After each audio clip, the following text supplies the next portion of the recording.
रामनगरी अयोध्या एक बार फिर इतिहास रचने जा रही है। 25 नवंबर 2025 को श्री राम जन्मभूमि मंदिर के मुख्य शिखर पर ध्वजारोहण समारोह भव्यता के साथ आयोजित किया जाएगा।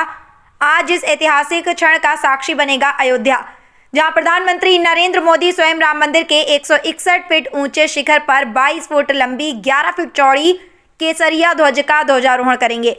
इस पावन ध्वज पर सूर्य, ओम और कोविदार वृक्ष अंकित है। यह ध्वज मंदिर निर्माण की पूर्णता और भारतीय संस्कृति के आदर्शों का प्रतीक होगा।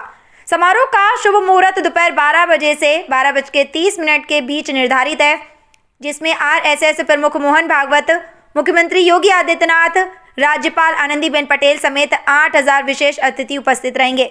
समारोह में स्वतंत्रता दिवस जैसी गरिमा और सुरक्षा व्यवस्था देखी जाएगी। पूरा रामनगरी क्षेत्र वैदिक मंत्रोच्चारण, शंखनाद और ढोल नगारों की ध्वनि से गूंज उठेगा। ध्वजारोहण के बाद प्रधानमंत्री मोदी देश को संबोधित करेंगे और श्री राम मंदिर के पूर्ण निर्माण की औपचारिक घोषणा करेंगे। सुरक्षा की दृष्टि से पूरे क्षेत्र में पुलिस, एसपीजी और अन्य एजेंसियों की तैनाती की गई है और अतिथियों की सुविधा के लिए इंतजाम किए गए हैं। इस ऐतिहासिक क्षण का सीधा प्रसारण शहर और देश भर में बड़ी बड़ी LED स्क्रीन पर किया जाएगा, ताकि हर श्रद्धालु इन पुण्य क्षणों का साक्षी बन सके। के लिए दोनों व्यवस्थाएं साथ में रखी गई है। अगर आप अनुमान लगाएं तो उसकी जो रस्सी है उसका ही इतना वजन है कि उसको खींचने के लिए भी बहुत बड़े एक तरीके से शक्ति वाले व्यक्ति को ही खींचने में उसको लगानी पड़ेगी। एक तरीके से पुल करने की जो पावर है वो बहुत चाहिए उसमें।